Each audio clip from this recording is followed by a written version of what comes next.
नमः शिवाय गुरवे सच्चिदानन्दमूर्तये। ॐ नमः शिवाय गुरवे सच्चिदानन्दमूर्तये।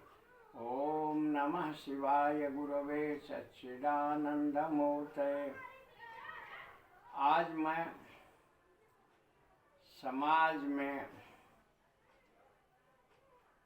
मूर्ति पूजा और इससे संबंधित दार्शनिक विचारों के ऊपर कुछ कहने का प्रयास कर रहा हूँ। इस सृष्टि की उत्पत्ति की निमित्त जो सत्ता है उसे भारतीय दर्शनों में ब्रह्म के नाम से जाना जाता है। ब्रह्म जो है पूर्णतः शांत और निष्क्रिय अवस्था होती है, कोई हलचल नहीं होती है। वहाँ पर जब ब्रह्म के अंदर शक्ति का जागरण होता है तो शक्ति से युक्त ब्रह्म को ईश्वर कहा जाता है। और ईश्वर के अंदर यह भावना होती है कि मैं एक से अनेक हो जाऊं। इसी भावना से, इसी संकल्प से सृष्टि का उद्गम होता है। तो इसका आधार तत्व क्या हुआ कि शक्ति का जागरण। जब शक्ति और ब्रह्म, शक्ति और शिव पृथक पृथक होते हैं तो उस अवस्था में सृष्टि का निर्माण होता है। एक कालखंड वैसा भी आता है जब शिव शक्ति का विलय हो जाता है।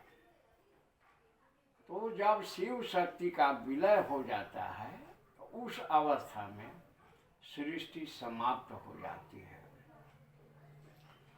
हमारे भारतीय समाज में दो मूर्ति इस तथ्य पर आधारित होती है। एक मूर्ति होती है शिव के सीने पर खड़ी भगवती काली की मूर्ति। यह प्रचलित है, यह मूर्ति सभी जगह देखने को मिलती है। परंतु दूसरी एक मूर्ति जो होती है, भगवती काली जमीन पर लेटी हुई हैं और उनके छाती पर खड़े हुए शिव खड़े हैं। यह मूर्ति सभी जगह तो नहीं मिलती है, पर बिहार के पूर्वी भाग, बंगाल, असम इत्यादि क्षेत्रों में यह मूर्ति मिलती है। तो इस स्वरूप को महाकाल का स्वरूप कहा जाता है।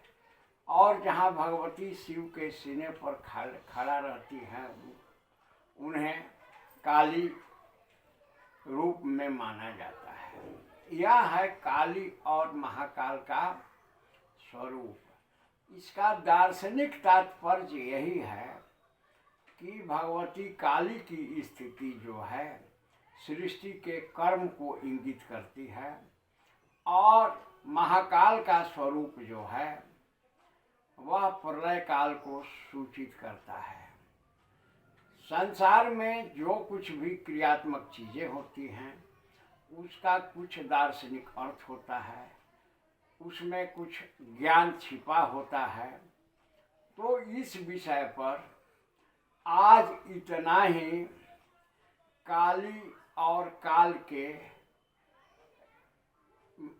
स्वरूप, काली और महाकाल के स्वरूप की जो मूर्तियाँ बनती हैं, जो मंदिर स्थापित होते हैं, उनके अंदर दार्शनिक अर्थ क्या है, इसका विवेचन मैंने अपने ज्ञान विचार के आधार पर किया।